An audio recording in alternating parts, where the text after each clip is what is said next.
يوم الكريسماس بنشوف بنت مراهقة اسمها كلارا واخوها الصغير فريتز، وبيبقوا بيلعبوا فوق السطح، وبتكون امهم ماري لسه متوفية من فترة قريبة، وطبعا ده مخلي الأسرة كلها حالتهم النفسية مش كويسة. وكلارا واخوها بينزلوا من الدور التاني وبيروحوا لاختهم لويز، وبعد كده هما التلاتة بيروحوا يقابلوا باباهم واللي اسمه جون. وبتكون العلاقة بينه وبين كلارا متوترة، لأن كلارا شايفة إن أبوها مش زعلان على وفاة أمها ومش بيهتم غير بشكل العيلة، وأبوهم بيقدم لهم هدايا كانت أمهم سايبها لهم قبل ما تموت. وهدية فريتز بتكون مجموعة ألعاب، وهدية لويس فستان مامتها المفضل. أما هدية كلارا بتبقى بيضة شكلها غريب وبتبقى مقفولة كويس، ولكن مفتاح القفل ده مش موجود في الصندوق. ففريتز بيتريق على هدية كلارا، فكلارا بتتضايق وبتسيبهم وبتطلع أوضتها. ولما بتطلع فوق كلارا بتدور على المفتاح في الصندوق تاني، ولكنها بتلاقي رسالة من أمها وبتبقى كاتبالها فيها إن كل اللي هي هتحتاجه موجود جوه البيضة دي. وفي الوقت ده بيدخل عليها أبوها، فبسرعة بتخبي الرسالة، وأبوها بيسألها عرفت تفتح البيضة، فبتقوله إن القفل متعدد الأوتاد ومستحيل يتفتح غير بالمفتاح بتاعه. فأبوها بيقول لها تأجل موضوع البيضة والقفل لبعدين وتقوم تجهز نفسها علشان رايحين حفلة. وكلارا بتحاول تقوله إن هي مش عايزة تروح، ولكن هو بيقول لها إن دي تقاليد العيلة وما ينفعوش ما يروحوش الحفلة دي، وبيصمم إن هي تروح. وبتدخل أختها لويز علشان تجهزها للحفلة، وبتنصحها تتعامل مع أبوها بشكل أحسن من كده لأن هو كمان زيهم متأثر بوفاة مراته. ولكن كلارا ما بتهتمش بكلام أختها وبتفضل تفكر إزاي هتفتح البيضة، لحد ما بتشوف على البيضة شعار دروس لاماير. ودروس لاماير ده هو اللي مربي أمهم واللي بيكون مصمم ألعاب شهير. ولما بتعرف إنه هيبقى موجود في الحفلة بتجهز بسرعة عشان تروح تقابله وتعرف منه هتفتح البيضة دي إزاي. وفي طريقهم للحفلة أبوهم بيقول لهم لازم يتعاملوا بشكل كويس، إن كلارا ما تختفيش في الحفلة زي كل مرة لما بيكون في حفلة، وتفضل موجودة مع الضيوف. ولما بيوصلوا للحفلة كلارا بتنزل للسرداب وبتدور على دروس لحد ما بتشوفوا بيسلموا على بعض. وقبل ما كلارا تقول له حاجة بيطلب منها تصلح له لعبة بايظة لأنه عارف إنها بنت ذكية وفعلا بتقدر تصلح اللعبة. وبعد كده كلارا بتحكي له عن البيضة اللي أمها سابتها لها، فبيقول لها إنه ما شافش البيضة دي من ساعة ما أمها كانت في نفس العمر بتاعها، وبيقول لها إن أمها كانت يتيمة وهو خدها عنده علشان يربيها وصنع لها البيضة دي علشان تثق فيه في الأول. وبيعرفها إن البيضة دي مستحيل تتفتح من غير المفتاح، وبينصحها تطلع على الحفلة فوق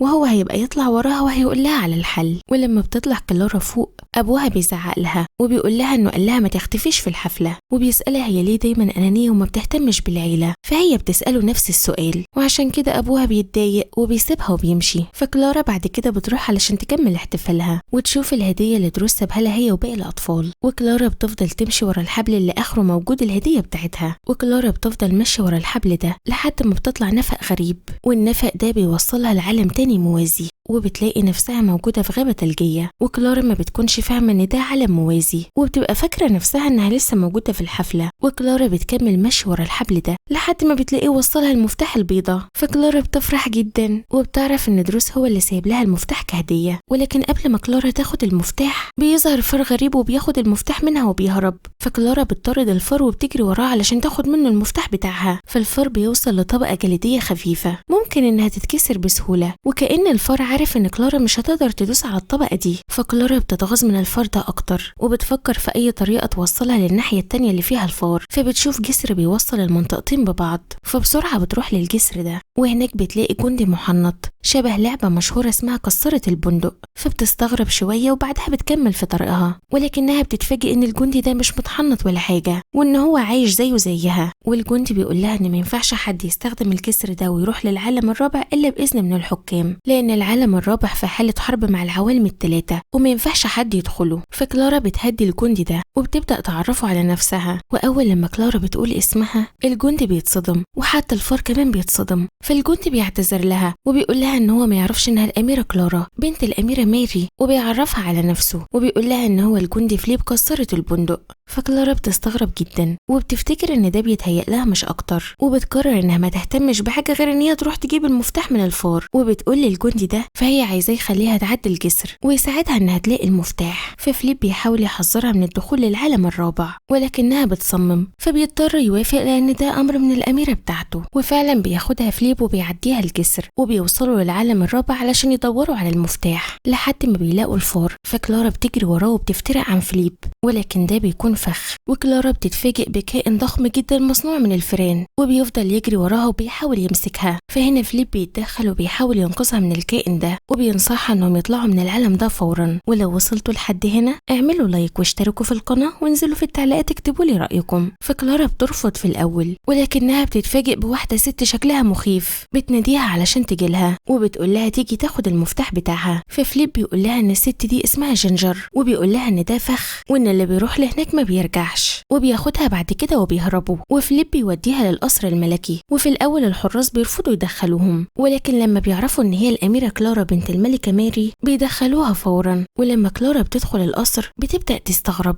لأن الناس بتبدأ تنحني ليها وبتشوف صورة أمها على جدار القصر. وكلارا بتدخل تقابل حاكم عالم الأزهار وحاكم عالم التلج وحاكم عالم الحلويات. وبتكون حاكم عالم الحلويات واحدة ست اسمها شوجر. وكلارا بتقعد معاهم وبتعرف ان جينجر كانت الحاكمة الرابعة معاهم لأرض اللهو. اما امها ماري بقى فكانت حاكمة الأربع عوالم بالكامل. وشوجر بتقول لكلارا ان امها ماري غايبة من فترة، وعشان كده جينجر طمعت في الحكم وحاولت تسيطر على العوالم الأربعة، وعشان كده جينجر اتنفت والعوالم الثلاثة دخلوا في حرب ضد جينجر. وبيسألوها عن مكان مامتها واللي هتنقذ الوضع. فكلارا بتقول لهم ان امها ماتت، فبيتصدموا كلهم وبيزعلوا على ماري. فشوجر بتقول لكلارا ان اكيد هي الشخص اللي هينقذهم. فكلارا بتعتذر وبتقول لهم ان هي ما كانتش تعرف عن المكان ده اي حاجه، ويا دوب النهارده بس عرفته، وانها مش جايه تنقذهم ولا حاجه، وانها موجوده هنا علشان بتدور على مفتاح ضاع منها مش اكتر، وانها قابلت الفار والام جينجر. فكلهم بيتصدموا وبيقولوا لها انها محظوظه علشان لسه عايشه بعد ما دخلت العالم الرابع، وبيقولوا لها ما ترجعش لهناك تاني. وبيقرروا يعملوا مهرجان ويحتفلوا بقدوم الاميره. فبتقول لهم انها لازم ترجع للعالم بتاعها علشان اتاخرت على الحفله. فشوجر بتقول لها ان الوقت هنا مختلف عن الوقت في عالم البشر، وبتاخدها وبتدخلها لجهاز معين، والجهاز ده بيدخلهم هما الاتنين لعالم البشر. وبيكونوا في الحفله وبيبقى حجمهم صغير جدا عن الطبيعي وتقريبا كده في حجم الالعاب الصغيره.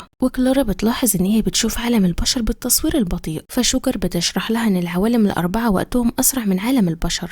وكلارا بتاخد بالها ان ابوها قاعد لوحده بعيد وبيبقى باين عليه انه تايه وحزين. وبعد كده كلارا بترجع مع شوجر للعالم بتاعها مره تانية، وهنا شوجر بتبدا تجهزها وبتغير لها تسريحه شعرها وبتلبسها فستان علشان المهرجان اللي هيعملوه لها. وكلارا بتروح للحفله وبتلاقي الشعب كله بيستقبلها ومبهور بيها جدا. وكلارا بتحضر مع الحكام عرض مسرحي بيحكي قصه العوالم الاربعه، وبتاخد لفه في العوالم دي كلها ما عدا عالم جينجر والفئران. وبعد المهرجان شوجر بتاخد كلارا المكان تحت الارض وبتحكي لها ان العوالم والاشخاص دول كانوا مجرد العاب في عالم البشر، وبتوريها آلة معينة وبتقول لها ان عن طريق الآلة دي واللي اخترعتها ماري اصبحوا كلهم كائنات حية وعايشين في العوالم بتاعتهم. وبتقول لكلارا انها عرفت من جواسيسها ان جينجر بتستعد للحرب، وعلشان كده ناويين يشغلوا الآلة دي بتاعت ماري علشان يبنوا جيش ويقدروا انهم يدافعوا عن نفسهم. ولكن المشكلة الوحيدة ان الآلة دي مش راضية تتفتح غير بمفتاح معين. ولما كلارا بتروح تشوف القفل بتاع الآلة دي بتلاقيها نفس قفل البيضة اللي امها سايبها لها، وبتفهم ان المفتاح اللي الفار خده يقدر يشغل الآلة دي مرة تانية. وشوجر بتقول لها ان من غير المفتاح ده مش هيقدروا يشغلوا الآلة وجينجر هتخلص عليهم كلهم. فكلارا بتقول لها انهم ممكن يروحوا للعالم الرابع ويرجعوا المفتاح من جينجر. فشوجر بترفض وبتقول لها ان الحل ده خطر على حياتها جدا. وبيجي بعد كده الليل وكلارا بتقعد تستعيد ذكرياتها مع امها، وبتفتكر ان امها حكت لها عن مكان معين هي اكتشفته، ولكنها كانت بتقول لكلارا انها مش هينفع توديها للمكان ده ولازم ان هي اللي تكتشفه بنفسها. فكلارا بتعيط وبتقول انها بتتمنى ان مامتها كانت تكون هنا علشان تخليها تختار القرار الصح، سواء انها تروح تجيب المفتاح من العالم الرابع او تبعد نفسها وما تتدخلش في حاجه. ولما بتقول كده بتشوف شهاب في السماء بيتحرك قدامها وبتحس ان دي اشاره من امها علشان تخليها تنقذ العوالم الاربعه. وتاني يوم بتستعد كلارا وبتاخد عساكر معاها وبتقرر تروح للعالم الرابع علشان ترجع المفتاح من هناك باي طريقه. وكلارا بتتحرك مع العساكر وبيدخلوا للعالم الرابع، وبنشوف ان في فرين بيراقبوهم وبيكملوا في طريقهم لحد ما بيوصلوا للمكان اللي فيه جينجر، وبنشوف عسكري بيتسحب لتحت الارض.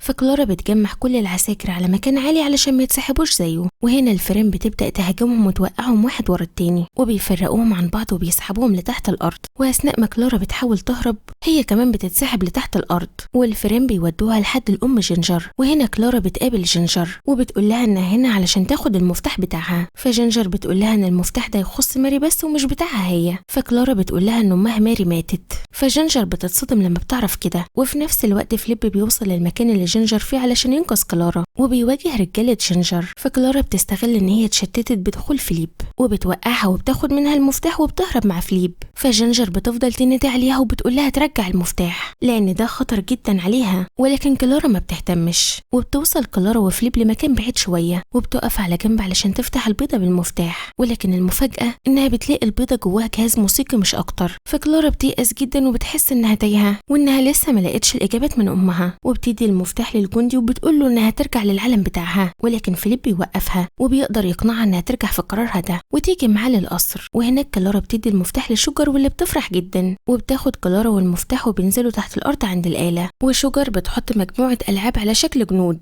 وبتبدأ تكون جيش بأعداد ضخمة وبتأمرهم يجهزوا علشان يهجموا على العالم الرابع بحجة ان الهجوم افضل طريقة للدفاع. فكلارا بتتدخل وبتقول لها ان امها عمرها ما كانت هتحب ان ده يحصل وبتأمرها انها توقف اللي بتعمله. فشوجر هنا بتضحك عليها بسخرية وبتقول لها انها مش مهتمة باللي امها عايزاه ولا مهتمة بيها هي اصلا، وانها كانت عايزاها علشان تجيب لها المفتاح، وعلشان كده بتأمر عساكرها يعتقلوا كلارا وفليب. وبيكون في فار موجود في المكان وشايف اللي بيحصل، وبيتحبس كلارا وفليب في مكان عالي جدا ومفيش اي طريقة للهروب منه. وكمان بيتحبس معاهم حاكم الزهور وحاكم التلج واللي ما كانوش يعرفوا حاجة عن مخطط شوجر. وفي نفس الوقت ده شوجر بتصنع عدد كبير من العساكر وبتخليهم يحبسوا كل العساكر القديمة. وفي الوقت ده كلارا بتفتح البيضة وبتلاقي فيها مراية سرية وبتشوف نفسها فيها. فكلارا بتفهم ان امها عايزاها تعرف ان كل اللي هي محتاجاه انها تثق في نفسها. فكلارا بتقرر انها تتشجع وتهرب من السجن وبتحط خطة ذكية وبتنط بحبل من فوق المبنى وبتهرب هي وفليب من هناك. وبيشوفوا شوجر وهي بتجهز جيشها قدام الباب.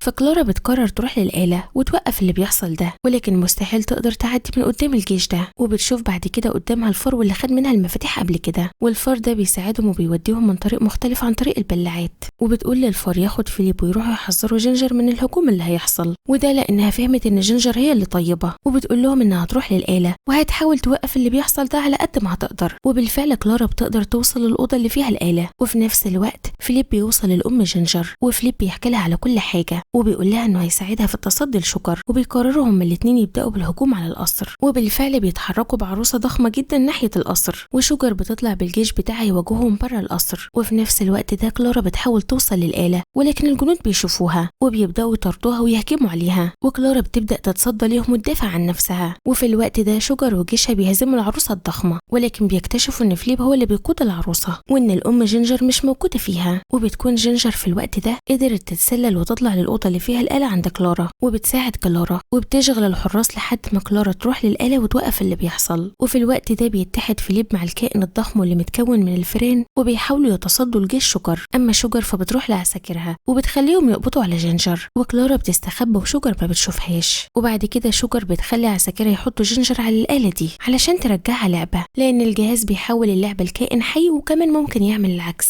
يعني نرجع الكائن الحي اللعبة. وقبل ما شوجر تدوس على الزرار بتتدخل كلارا وبتقول لشوجر ان مامتها ماري كانت بتحبها وكانت بتعزها معزة خاصة، وجينجر بتقول لشوجر ان مش ده اللي ماري كانت عايزاه لما صنعتهم. فشوجر بتتعصب جدا وبتدوس على الزرار علشان تحول جينجر للعبة. وفي نفس الوقت بيبقوا عساكر شوجر هيخلصوا على فليب وهيقضوا عليه، ولكن كلارا بتكون قدرت بذكائها انها تلعب في اعدادات الآلة وبتخلي الآلة تتوجه ناحية شوجر بدل جينجر وبتحولها اللعبة مرة تانية. وقبل ما عسكري من عساكر شوجر يقتل فليب بيقف على طول وبيموت. بعد ما شوجر رجعت لعبة ففليب بيحتفل مع الفريم بنجاح كلارا، وكلارا بتحتفل مع جينجر عند الآلة بعد ما بقت ملكة العوالم الأربعة ورجعت جينجر وباقي الحكام لمناصبهم. وكمان فليب اترقى من منصب حارس الجسر لأعز صديق للفرين. وبعدها فليب بياخد كلارا وبيوصلها للنفق اللي جت منه علشان ترجع للعالم بتاعها، وبيقول لها فليب ان هو هيفتقدها جدا وبتقول له ان هي كمان هتفتقده، وبتوعده انها ترجع تطمن على مملكتها من فترة للتانية. وبتودعه وبتمشي وبترجع كلارا لعالم البشر لحفل الدروس، ولما بتقابله بتشكره على المغامرة واللي خلاها تخوضها وبتطمنه انها انقذت العوالم. وبعد كده كلارا بتروح لابوها وبتعتذر له على كل افعالها معاه، فبيتأسف لها هو كمان وبيقول لها ان هو ما كانش مقدر ان ده وقت صعب